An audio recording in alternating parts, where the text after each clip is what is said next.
We trying to get paid. Making money, make it, dollar, We trying to get paid. making money, Make it save and invest, stacking up checks. Let's go. Before I start, I want to give a quick shout out to the YouTuber Storm Friends. Hey man, I really appreciate you for watching. I really hope you soak up this game and put it to good use. Again, thanks so much for paying attention to my podcast. With that being said, it was quite an eventful Monday and an uneventful session today, Tuesday in the market. I nailed the trade from last week. That was $500. Thank you, Mr. Market. And it looks like tomorrow's trade is going to be another $500 in my trading account. So I'm 5 for 5 right now over the last 2 weeks. That's nearly $3,200 in about 9 days or so. Go back on that trading account, Black Box Stocks number 3, and you can add it all up and, of course, look at all the trades posted before the actual days they expire. So I'm not just showing, hey, this is what, no. I'm taking the trades before the price actually shows up to be a victory. Now, unless some crazy miracle where the market rallies tomorrow 120 points to 34.50 or crashes below 32.55, I'm going to have a winning trade. That's going to make me that 5 for 5. Perfect over the last 9 days. Today's trading was a disaster for oil. This past Friday, I mentioned Tesla and that if it held 400, we would run. And sure enough, Tesla held 400 on Friday, and we got to a high today of almost $428. That's $28 in about 3 trading days. And yes, the market rallied very aggressively yesterday. My comments still rang true. I still think we juggle here between, 34.24 and 31.50 on the put side until election day. You've got to say that what we're going to see is some of the most boring days of trading you've ever seen over the next 30 days. God forbid any terrorist attack or a major disaster. I'm just not as scared as I was on, Wednesday or possibly Tuesday of last week. I'm just not. That past, week, we didn't see the Federal Reserve stepping in and playing their newly minted mandate, which President Trump has given them, which is to be the buyer of last resort. I mean, we had seen, some horrible price action, particularly going back to, the September the 16th, the 17th, the 18th, and the 19th, where we just like, hey, where's the Federal Reserve, right? Where are you, right? And it looks like they've decided to finally step up and follow through, and they're holding us really nicely here. Now, holding us doesn't necessarily mean driving us higher. We got to actually go in there and buy stock, right? You got to have buyers who are going to want in there and step in there and buy. But right now, I think they're holding us together. Now, we've got to be clear here. The Federal Reserve was created to do something totally different. But we also have to remember in the time that we're living in. We are living in a time right now where you have 155 million 401ks that depend on the stock market going higher, right? We've got 10,000 baby boomers retiring every day, people cashing out. The market must, not should, must go up. Our very livelihoods depend on it happening, right? On higher stock prices. That's just what it is, right? And we learned that lesson very much so during the initial COVID drop. If you remember correctly, the availability of credit almost dried up instantly, right? And thanks to the Fed, things improved there. Now, since we rectified that, but ever since then, we've still been on alert because, again, government can't be the only buyer, right? They can be the buyer of last resort, but they can't be the only buyer, all right? The debate is going on while I'm making this. That's a big issue tonight. So far, from what I've seen, it's a complete disaster.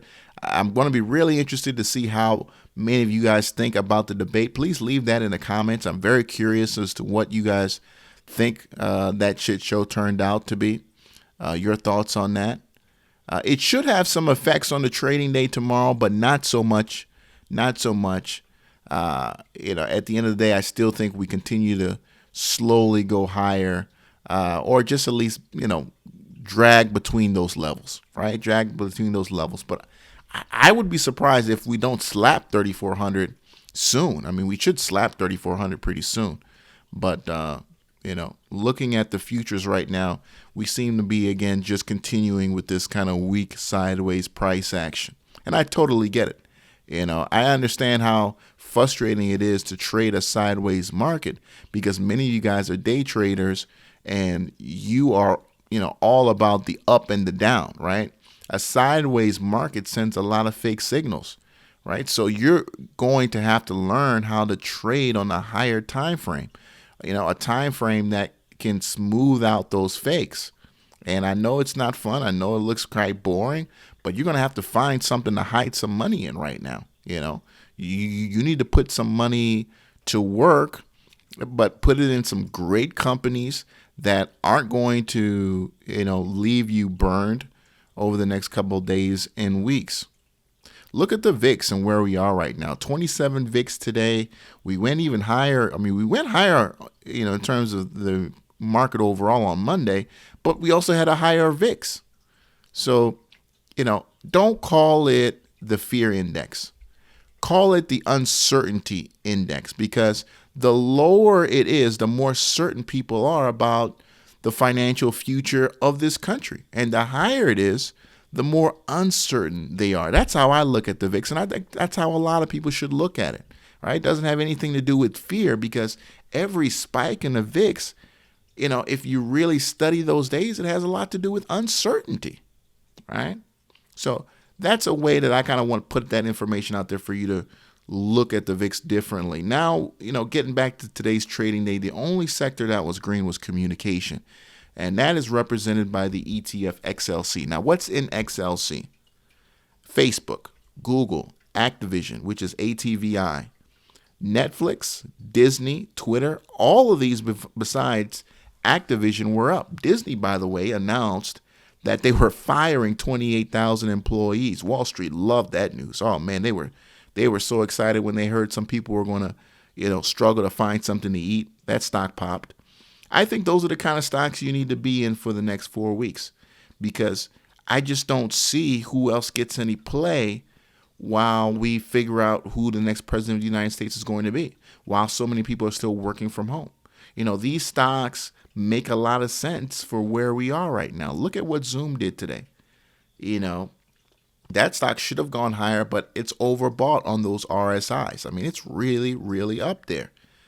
Now, that drop today was indicative of, buyers who want, some cheaper shares. They want some cheaper shares. So Zoom is going to be something that I think could retest the highs. But, what Trump is saying in this debate, and if I'm listening to him clearly, that we're going to have an announcement on the COVID drug any day now. I mean, that's just kind of how he's putting it. And let me tell you this right now. You in a stock like Zoom, and that COVID drug drops, and they're going to have, 200, 300 million vials of that stuff, Zoom is going to drop like a rock. It's going to pay a very, very painful price to anybody who's long Zoom. But that's the risk we take as traders. That's just the risk we take as traders.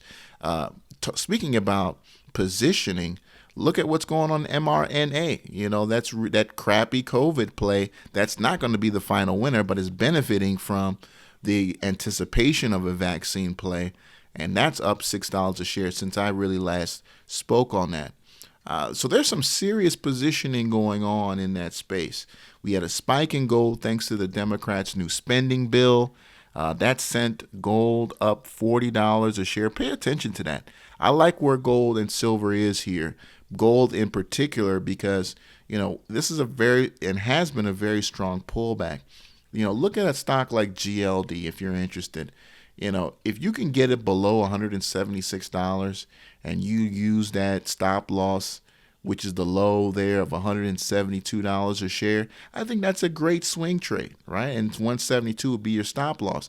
If we're talking about buying low and selling high, gold fits the bill right now if the price is right.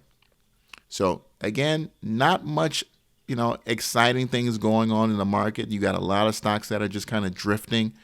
So you're going to have to, if you're going to be buying options, you're going to have to put a lot of time on these options or get into cash. Cash is a position too. It's not a fun position to be in because I agree with a lot of people who say cash is trash.